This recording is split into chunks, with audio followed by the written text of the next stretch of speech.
Welcome back to the latest episode of Talk Data to Me, where we don't just talk about AI, but we talk about power, people, and what this actually means for your life. Now, today's episode isn't about one headline. We're going to cover several, but it's about who gets to make decisions, who gets replaced, and who gets to stay human in an AI driven world. So let's talk about what happens when someone applies to run OpenAI and OpenAI says absolutely not, because we're not even running the posting. We're not even looking. So here's what happened. A software engineer named Omar Ostak applied to be the CEO of OpenAI, not because there was a job opening, not because OpenAI was hiring, he just applied. And not only did he apply, he submitted a full vision for how the company should be run. Now, he suggested replacing human management layers with AI systems like ChatGPT, executive decisions automated, leadership redesigned around AI-driven operational control. Basically, he said, let the AI run the AI company, since y'all want to be an AI company. And OpenAI didn't ignore him.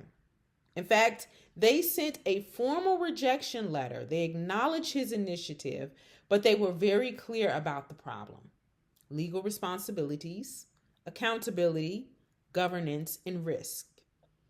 So AI can't be sued. AI can't testify. AI can't go to prison. And AI can't explain itself to regulators.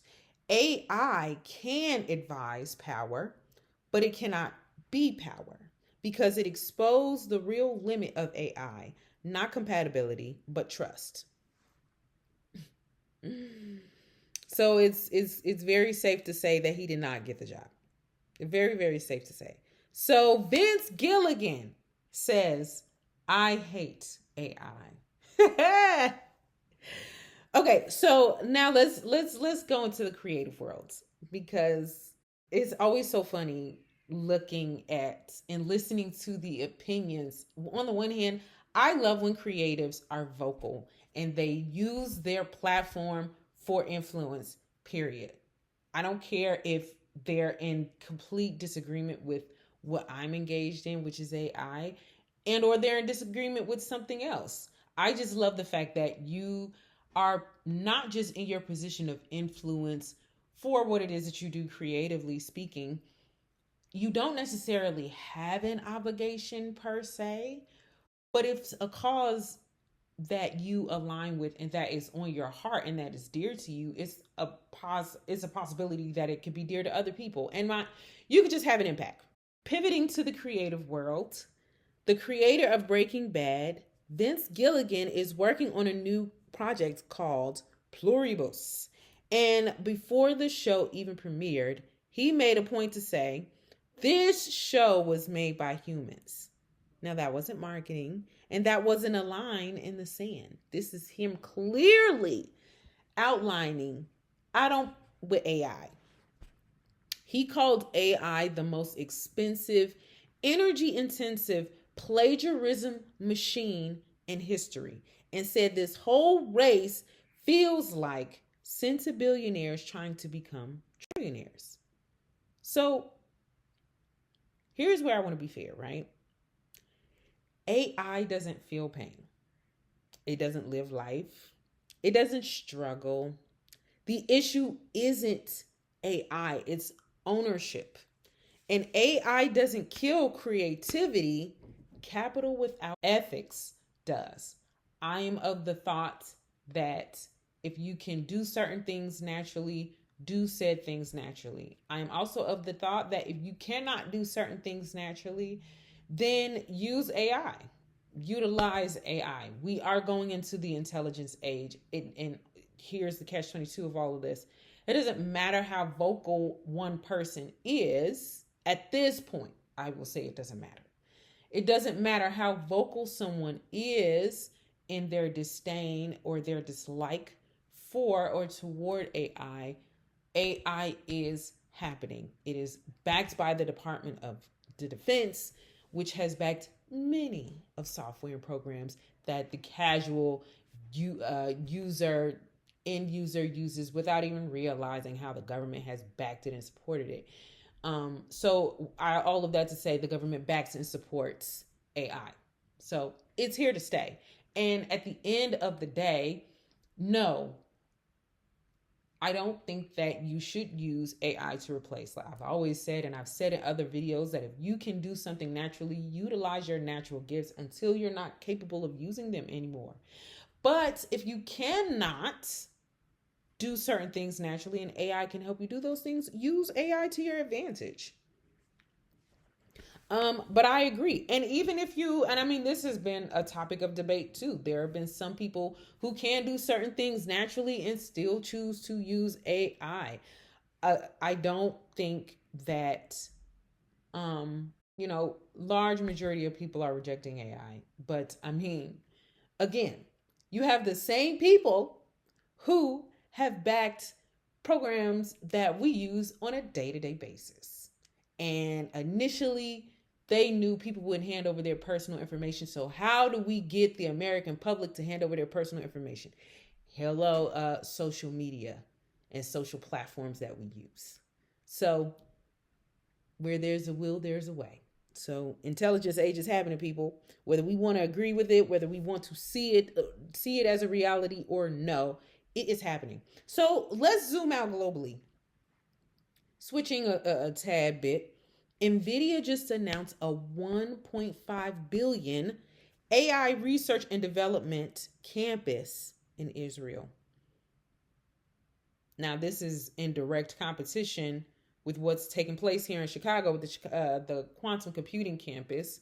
And everybody's competing with China because China don't play no games. Okay, so Israel already leads in cybersecurity, defense tech, and AI startups.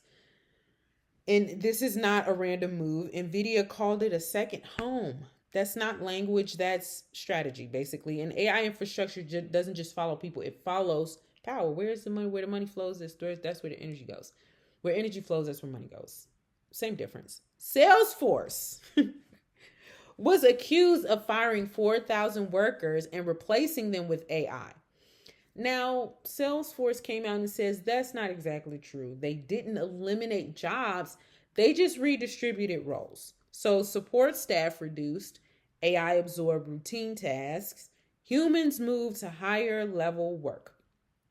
So AI doesn't fire people, it just eliminates roles and new roles are added, and that's how it is. So like I stated a little bit earlier, Saudi Arabia is moving beyond oil. They want AI, space, and data sovereignty. But here's the other thing that I love that AI is doing. All of the nations that held power, the leveling field, AI levels the playing field of power, and it redistributes the power that was in existence largely to America, honestly, and then places like Saudi Arabia and partnerships that America had with Saudi Arabia.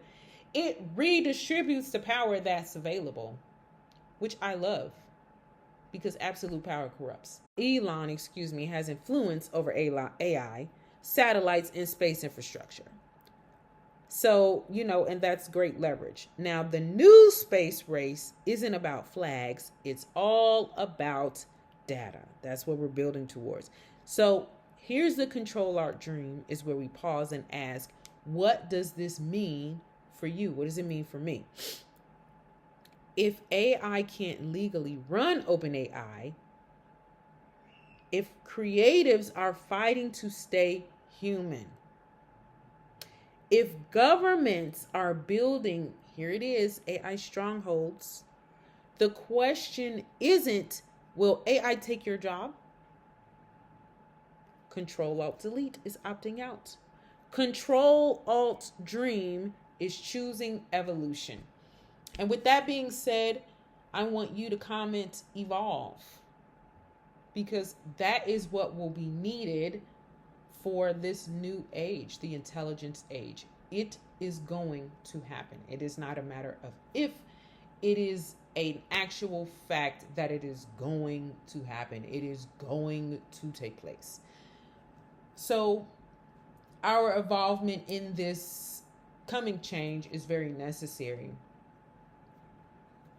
I want to thank you so much for listening. Make sure to like, comment, and subscribe. And as always, make sure to talk data to me. Until next time.